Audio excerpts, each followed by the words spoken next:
सभी साथियों को जय किसान।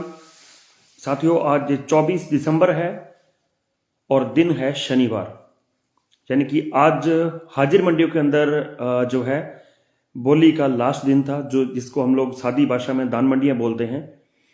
उसके अंदर जो बोली का वो आज लास्ट दिन था। साथियों, चर्चा करेंगे नई सरसों के ऊपर, जो खतरे के बादल जो मंडरा रहे हैं, जिसकी रात भी अपने चर्चा की थी, उसकी जो है जानकारी ली है, चर्चा उसकी करेंगे। साथियों, नरमे के अंदर चाइना ने जो सौदा कैंसिल किया था कल, एक बड़ा सौदा अमेरिका के साथ, उसके बाद बाजारों की स्थिति क्या है, चर्चा उसके ऊपर भी करेंगे। साथियों, ग्वार के भाव स्थिर हैं और दान के अंदर एक रिकॉर्ड तेजी, शायद आज तक की रिकॉर्ड तेजी जो है, थोड़ी चर्चा जो है उसके ऊपर साथियों करेंगे।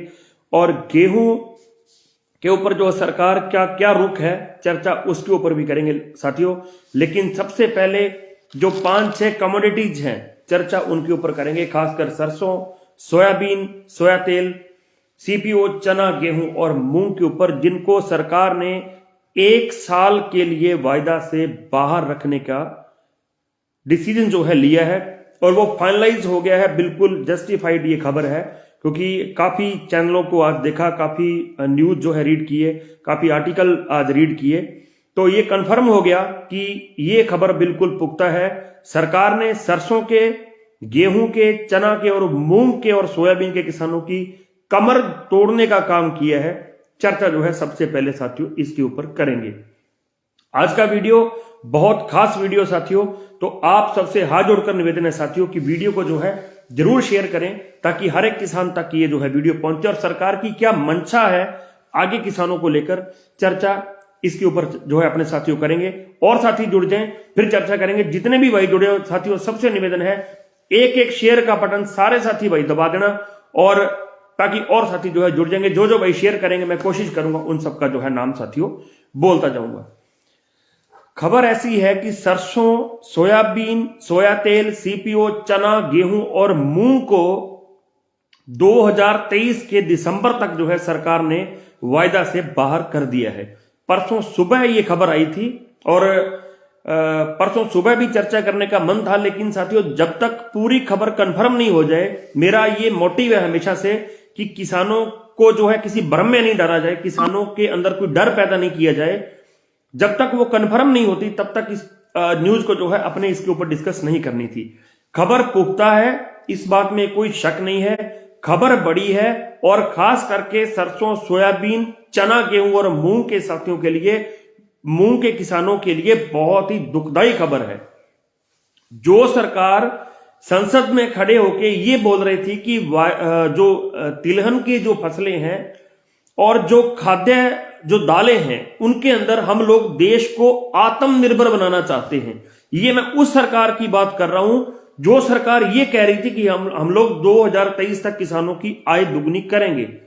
पिछली सरकार ने किसानों के लिए कुछ नहीं किया, शायद इसीलिए किसानों ने इस सरकार को मौका दिया। मेरी बातें कुछ साथियों को कड़वी लग सकती हैं, 1000 बार लगे, मैं हमेशा से मेरी एक आदत है, जो किसान के लिए अच्छा करता है उसकी बिल्कुल सराहना भी करते हैं, लेकिन जो किसान के लिए गलत करेगा तो उसकी निंदा बिल्कुल 101% साथियों आज तक की है, चाहे कोई भी किसान हितैषी सरकार हो। रमेश गोदारा जी, बंसीलाल जी, सरवण पूनिया जी, बलवान जी, धन्यवाद आप सबका, आप सबने वीडियो को शेयर किया। भाई एक एक शेयर का बटन सारे साथी दबा देना। सरकार ने यह डिसीजन लिया है कि दिसंबर 2023 तक जो है इन फसलों को, जो मेन फसलें सरसों, सोयाबीन, चना, गेहूं और मूंग को वायदा से बाहर रखा जाएगा। यानी कि जो गुंडागर्दी बड़े व्यापारियों की पहले चलती है, बड़े व्यापारियों की गुंडागर्दी दोबारा से जो है इन फसलों के ऊपर चलती रहेगी। अपनी मनमर्जी से जो है भाव तय होंगे और वो बाजारों को अपने हिसाब से चलाएंगे। ये बात बिल्कुल 110% अब तय हो चुकी है। बड़े दुख की बात है, जो सरकार एक साइड ये बात कहती है कि हम लोग तिलहन के मामले में किसानों को आत्मनिर्भर बनाना चाहते हैं, इडिबल जो चीजें हैं, जो खाद्य दालें हैं, उनके अंदर जो है हम लोग भारत को आत्मनिर्भर बनाना चाहते हैं, वही सरकार इन्हीं सभी फसलों को वायदा से बाहर कर रही है 1 साल के लिए। और सरसों और इन चीजों को लगभग 1 साल ऑलरेडी हो चुका है। एक खबर साथ लगती और बता दूं, नरमे को वायदा से बाहर करने की जो तैयारी है वो पूरी चल रही है। नरमे का वायदा भी जो है 2023 के जनवरी तक इस बार जो है जारी किया गया है। पूरा पूरा प्रोग्राम नरमे को भी वायदा से बाहर करने का सरकारों का चल रहा है। प्लस लगातार व्यापारी वर्ग मांग कर रहा है, लगातार ये लोग मांग कर रहे हैं कि जो है नरमे के ऊपर जो बाहर से ये लोग नरमा लेके आते हैं उसके ऊपर जो 11% टैक्स लगता है उस टैक्स को कंप्लीटली रिमूव किया जाए। दो मांगे हैं इनकी, एक तो उस टैक्स को रिमूव किया जाए, दूसरा एक कि नरमे को वायदा से बाहर किया जाए। मुझे ये लगता है कि जनवरी के अंदर दोनों में से एक चीज होना पॉसिबल हो जाएगा, क्योंकि दो मांगे वो लोग मांग रहे हैं। तो अगर सरकार एक मांग भी मानती है तो फिर नरमे के किसानों की कमर जो है उसके ऊपर भी बहुत बड़ा एक हथौड़ा लगने का साथियों काम होगा। खैर, SEBI securities and excise board of India ने परसों एक बयान जारी किया सेबी ने कि हम लोग जो है आने वाले एक साल के लिए सरसों, सोया, चना, गेहूं और मूंग को वायदा से बाहर कर रहे हैं। इसका मतलब साफ हो गया कि सरसों के अंदर अब पिछले साल वाली मौजें साथियों आपको नहीं मिलेंगी, पिछले साल वाले भाव आपको नहीं मिलेंगे, ना तो अब मिले हैं और ना तो आपको अगले साल मिलेंगे। ये बात बिल्कुल तय हो चुकी है। हंसराज जी खोत साहब, विनोद जी सारण साहब, आपने वीडियो को शेयर किया, धन्यवाद। जो जो साथी शेयर करते जाएंगे भाई सबका नाम बोलता जाऊंगा। एक एक शेयर का बटन सारे साथी जरूर दबाना। आज के फसल भाव के ऊपर भी चर्चा करेंगे, लेकिन इस खबर के ऊपर चर्चा करना बहुत ही ज्यादा साथियों जरूरी था। तो ये जो खबर आई है, साफ हो गया है कि ये जो मूंग, गेहूं, सरसों, चना, इनके भावों का रिमोट कंट्रोल अब जो है बड़ा जो कॉरपोरेट वर्ग है, बड़े जो लोग हैं, बड़े जो व्यापारी हैं, उनके हाथ में रहेगा। सरकारें जब चाहेंगी इनके भाव को घटा लेंगी, जब चाहेंगी इनके भाव को बढ़ा लेंगी, क्योंकि जब तक ये वायदा के अंदर नहीं रहेंगे तो फिर इसके अंदर कोई एक ऑपरेटिव नहीं रहेगी, कोई पारदर्शिता इसके अंदर जो है साथियों नहीं रहेगी। वही सीधा बोलूं, साफ बोलूं तो चुनावी फंडा है। जब चुनाव आएंगे तो शहरी वर्ग को खुश करने के लिए इनके भावों को बिल्कुल ड्रॉप डाउन कर दिया जाएगा, इनके भावों को बिल्कुल गिरा दिया जाएगा। जब चुनाव चले जाएंगे तो फिर किसानों को खुश करने के लिए अगर 1000 नीचे लेके जाएंगे तो शायद 200-400 ऊपर करके किसानों को लुभाने का जो है एक कोशिश किया जाएगा। दिल दुखाने वाला डिसीजन अगर सरकार ने ऐसा लिया है तो सच में मोदी सरकार का ये दिल दुखाने वाला एक डिसीजन है, क्योंकि जैसा कि मैंने पहले बताया कि अगर जो पहली सरकारें सत्ता में थी, अगर किसान की बात सुनती, अगर किसान को एमएसपी देती, किसान को पूरा पानी देती, तो शायद मोदी सरकार को इतना बड़ा मैंडेट नहीं मिलता। लेकिन अगर देखिए एक एक बंदे ने वोट करके इतना बड़ा सरकार को मैंडेट दिया है, इस मैंडेट देने के बाद अगर ऐसा डिसीजन आता है तो सच में ये बहुत ही एक दुखद डिसीजन है और बहुत ही एक जो है गलत डिसीजन है। पुनिया जी आपकी बात से बिल्कुल सहमत हूं। नरमे के ऊपर भी जो इंपोर्ट ड्यूटी है उसको खत्म करने की पूरी सरकारों की तैयारी है। लगातार जो कॉटन एसोसिएशन ऑफ इंडिया है वो लगातार मांग कर रहा है कि नरमे के ऊपर जो बाहर से खरीदे जाने वाला नरमा है उसके ऊपर से बिल्कुल टैक्स को रिमूव किया जाए। सीधा सीधा फर्क उसका बता देता हूं साथियों, अगर बाहर से आने वाले नरमे के ऊपर कोई भी टैक्स नहीं लगेगा तो बिल्कुल साफ बात है कि फिर वो लोग हमारा नरमा महंगा नहीं खरीदेंगे, हमारे ऊपर दबाव बनाएंगे कि आप नरमा हमें इस भाव में दो तो ठीक है, नहीं तो फिर हम लोग जो है नरमा बाहर से इंपोर्ट कर लेंगे, हम लोग बाहर से नरमा जो है खरीद लेंगे। तो ये जो एक जाल बिछाया जा रहा है किसानी के लिए, ये सच में बहुत ही दर्दनाक है साथियों। और ये जो डिसीजन है ये बहुत ही गलत डिसीजन थे। आज की बात करें, सरसों के अंदर आज भी गिरावट, जब से वो एक खबर परसों वाली आई है उसके बाद सरसों के अंदर जो है कि बहुत बड़े सुधार की उम्मीद जो है, अब मुझे नहीं लगता कि यहां से सरसों के अंदर कोई तेजी बनेगी, क्योंकि एक तो वो खबर जो कि वायदा से बाहर किया गया 2023 दिसंबर तक, एक वो खबर, और दूसरी चीज ये कि सरसों की जो फसल है वो अब हमारे पास आती जा रही है। तो सरसों के साथियों को स्पष्ट और साफ बोलना चाहूंगा साथियों, यहां से सरसों के अंदर तेजी नहीं बनेगी, बहुत बड़ी तेजी नहीं बनेगी। हो सकता है 50-100 रुपए का, 150 का सुधार हो, फिर 200 का ड्रॉप डाउन आ जाए, फिर 100 का सुधार हो और 250 का ड्रॉप डाउन आ जाए, ऐसा लग रहा है। तो सरसों के बाजारों के अंदर अब यहां से बहुत बड़ी तेजी बनती नहीं दिखाई दे रही है। और अगले सीजन के लिए अभी बोल रहा हूं, नहीं होगा कि सरसों आपको वो भाव मिलेंगे जो भाव आपको पिछले साल मिले थे, क्योंकि तब सरसों वायदा में थी, फिर वायदा से बाहर हुई, 7500 वाली सीधा 6000 हुई, फिर 6000 से उठ के 6500 6600 7000 तक गई, लेकिन वो 7500 वाले 8000 वाले जो है कोई बहुत ज्यादा तेजी जो है वहां तक नई सरसों के अंदर आपको जो है साथियों देखने को नहीं मिलेगी। अब बात करते हैं साथियों अपने जो है सरसों के आज के भाव की। विजयनगर के अंदर 6181, रावड़ा 6275, पीलीभंगा 6025, भरतपुर 6400, जयपुर 6600, निवई 6650, कर्णपुर 6250, सलोनी 7250, हिसार 6250, अनूपगढ़ 6050, रेवाड़ी 6050 रुपए, 6450 रुपए साथियों आज जो है सरसों बिकी है साथियों।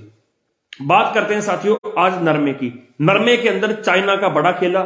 चाइना ने कल एक बहुत बड़ा सौदा जो है अमेरिका के साथ जो उसको निरस्त किया। बहाना यह लगाया कि कोविड का प्रकोप है, हम लोग कोविड से जूझ रहे हैं और इसलिए हम लोगों ने जो है इस सौदे को कैंसिल किया है। लेकिन उसके पीछे साजिशें बहुत बड़ी हैं।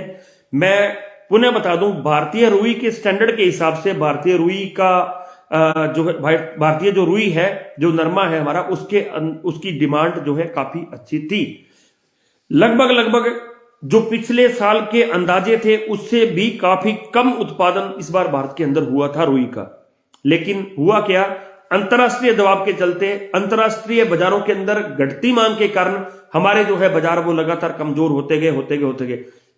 दिक्कत ये होगी कि जब वहां बाजारों के भाव बढ़ते हैं उस हिसाब से भारतीय बाजार बढ़ते नहीं है, लेकिन जब वहां बाजारों के अंदर गिरावट आती है तब जो है हमारे यहां पर गिरावट उससे डेढ़ी करके या दुगनी करके हो जाती है। उसी चक्कर में मैंने आज से महीना डेढ़ महीने पहले भी बोला था कि पिछले साल वाले भाव तो हमें भूल जाने चाहिए। पिछले साल वाले भाव तो ना तो जनवरी में, ना तो फरवरी में, ना तो मार्च में कहीं भी जो है हमें कोई आने वाला ये भाव जो है नहीं दिख रहा है। आज भी बाजारों के अंदर 100 से लेकर 150 रुपए की गिरावट साथियों हुई। नहीं लगता कि यहां से वहां तक नरमे का जाना, वहां तक रिकवरी करना, 95 से रिकवरी करना पॉसिबल नहीं लग रहा है। होने को हो सकता है, लेकिन इतनी बड़ी रिकवरी जो है एक बार मुश्किल लग रही है। शायद एक मौका मिल जाए। मैं पुनः निवेदन कर दूं, जब भी आपको लगे कि एक बार भाव जो है 9000 के इर्द गिर्द है तो साथियों एक बार जरूर सोचना, अपने नरमे के रुई के सौदा करने को जरूर सोचना, क्योंकि इस बार पिछले साल वाले भाव जो है वो नहीं आएंगे। आज भी नरमे के अंदर गिरावट लगभग 100 से लेके 125, कुछ मंडियों में 150 रुपए तक भी जो है आज गिरावट रही है। बात करें भाव की साथियों तो विजयनगर के अंदर कुछ रुई की ट्रॉलियां जो है 8629, अमूमन 8384 रुपए बिका है। रावड़ा 8530 कुछ, लेकिन 8100 से 8200 आम रेट। पीलीभंगा 8470 रुपए, शायद 2-3 ट्रॉलियां बिकी और बाकी 8200 रुपए। आदमपुर 8265, सिरसा 8170। अनूपगढ़ के अंदर टॉप भाव जो रहा है 8700 रुपए, लेकिन अमूमन भाव जो रहा है वो 8400 से 8500 रुपए। कैथल 8100, रिवाड़ी 8100, कर्णपुर 8508 रुपए जो है नरमे का टॉप भाव साथियों रहा है। बात करें ग्वार की, ग्वार के अंदर स्टेबिलिटी, बहुत बड़ी तेजी ग्वार के अंदर साथियों नहीं। विजयनगर के अंदर आज ग्वार 5745, रावड़ा 5640, पीलीभंगा 5732, कर्णपुर 5590 रुपए आज जो है ग्वार के भाव रहे हैं। लेकिन ग्वार की जो कम्युनिटी है वो इस समय सबसे स्ट्रॉन्ग कम्युनिटी है। शायद ग्वार के अंदर आगे चल के जो है थोड़ा बहुत और सुधार बन सकता है साथियों। धान की बात करें, अच्छी तेजी 1401 5000 को पार करते हुए नजर आ रहा है। धान के भावों के अंदर जबरदस्त तेजी और शायद अब तक की रिकॉर्ड तेजी और थोड़ा बहुत सुधार जो है धान के अंदर साथियों और बनता हुआ नजर आ सकता है। ऐसी खबर जो है साथियों मिल रही, क्योंकि धान की जो अवेलेबिलिटी है वो बहुत कम है। और मूंगफली के साथ एक साथी रूपाराम जी मूंगफली के बारे में पूछ रहे हैं। मूंगफली के अंदर ठीक सुधार बनता हुआ नजर आ रहा है। तेल की जितनी भी फसलें हैं उनमें से मूंगफली ही एक ऐसी फसल है जिसके भावों के अंदर सुधार है और मूंगफली जो है एक अच्छा माहौल मूंगफली के अंदर जो है बनता हुआ नजर आ रहा है। लेकिन बहुत बड़ी एक्सेप्टेबल तेजी मूंगफली के अंदर नहीं है, क्योंकि जैसे जैसे सरसों की फसल आएगी तो फिर मूंगफली के ऊपर जो है एक दबाव बनना लगेगा। रूपाराम जी मूंगफली के अंदर कोई बहुत बड़ी तेजी नहीं है, लेकिन मूंगफली के भाव जो है स्ट्रांग है। गेहूं भी जो है थोड़ा तेजी की ओर है, लेकिन गेहूं की कहानी भी है कि गेहूं भी सरकार बाहर से इंपोर्ट कराने की तैयारी कर रही है। तो गेहूं के अंदर भी भाई थोड़ा सा संभल के रहना पड़ेगा, क्योंकि किसी भी टाइम बहुत बड़ी खेप बाहर से गेहूं की इंपोर्ट हो सकती है। ऐसी खबरें आज जो है सुनने को आई हैं। सोयाबीन के भाव जो है स्टेबल है, मूंग के और चने के भाव भी जो है साथियों आज स्टेबल है। वीडियो थोड़ा लंबा हो गया साथियों, माफी चाहूंगा, क्योंकि आज एक खबर थी। पुनः आपसे निवेदन, एक शेयर का बटन जरूर दबाएं साथियों, हौसला बढ़ता रहता है साथियों। तो मिलेंगे साथियों कल इस समय, तब तक के लिए किसान एकता जिंदाबाद।